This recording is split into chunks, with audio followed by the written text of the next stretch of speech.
అవకాశం కోరని సభ్యులకు కూడా అవకాశం ఇచ్చి వారి చేత మమ్మల్ని తిట్టించడం జరిగింది. ఇది చాలా దుర్మార్గమైన సాంప్రదాయం.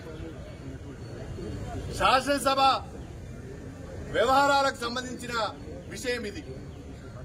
Legislative affairs minister Sridhar Babu గారు మనం శాసనసభను ఉందాగా నడుపుకుందాం, శాసనసభలో మంచి ఎగ్జాంపుల్స్ సెట్ చేద్దామని ఆయన చెప్పిన తర్వాత మళ్లీ ముఖ్యమంత్రి గారు ఆ పార్టీకి చెందిన సభ్యులు అసభ్య పదజాలాన్ని ఉపయోగిస్తున్నారు. దీన్ని మాట్లాడదామంటే, దీనిపైన మా వివరణ ఇద్దామంటే మా గొంతు నొక్కారు శాసనసభలో. గత్యంతరం లేని పరిస్థితులలో బయటికి వచ్చి కనీసం మీడియా పాయింట్ దగ్గరనైనా లోపల ఏం జరిగిందో చెప్పుకుందామంటే ఇక్కడ ఇనుప కంచెలను పెట్టారు. చాలా గొప్పగా ప్రగతి భవన్ ముందట ఇనుప కంచెలను తొలగించాం, స్వేచ్ఛా వాయువులను ప్రజలకు ప్రసాదించామని చెప్పారు. శాసనసభ్యులకే గతి లేదు. ఇక్కడ శాసనసభ ప్రాంగణంలో శాసనసభ్యులు తిరగడానికే అనేక రకాలైన ఆంక్షలు, ఇక్కడ కంచెలు. ఇంకా చెప్పుకోవడానికి సిగ్గు లేకుండా మేము బ్రహ్మాండంగా స్వేచ్ఛా వాయువులను ప్రసాదించామని చెప్తున్నారు. దీన్ని మేము తీవ్రంగా ఖండిస్తున్నాం. తెలంగాణ ప్రజలు కూడా గమనించవలసిందే నేను కోరుతున్నాను.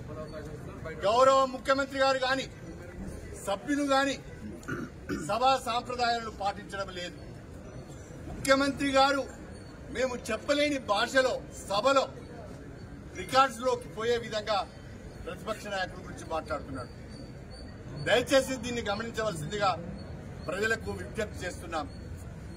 దీన్ని మేము ఎప్పటికైనా ఈ రకమైన ప్రవర్తన ప్రభుత్వం నుంచి ఉంటే, ఇదే రకమైన భాషను ముఖ్యమంత్రి గారు కొనసాగించాలని అనుకుంటే సమంజసము కాదు. అంతే తీవ్ర స్థాయిలో మీరు మా వైపు నుంచి కూడా దాడిని ఎదుర్కోవాల్సి వస్తుంది అని చెప్పి నేను ఈ సందర్భంగా తెలియజేసుకుంటున్నాను. భాష రాక కాదు, మాటలు రాక కాదు, మీరు మాట్లాడే మాటల కంటే అసభ్య పదజాలాన్ని ఉపయోగించే సత్తా మా దగ్గర ఉన్నది. కాకపోతే మాకు సభ్యత అడ్డొస్తున్నది, సంస్కృతి అడ్డొస్తున్నది. తెలంగాణ భాషను, తెలంగాణ సంస్కృతిని కించపరచదలుచుకోలేదు. అందుకనే ముఖ్యమంత్రి గారి పట్ల ఆ అసభ్య పదజాలాన్ని మేము వినియోగించుకోవడం లేదు. దయచేసి ఇప్పటికైనా ప్రభుత్వం కళ్లు తెరవాలి. స్పీకర్ గారు అందరికీ సమాన అవకాశాలు కల్పించాలి.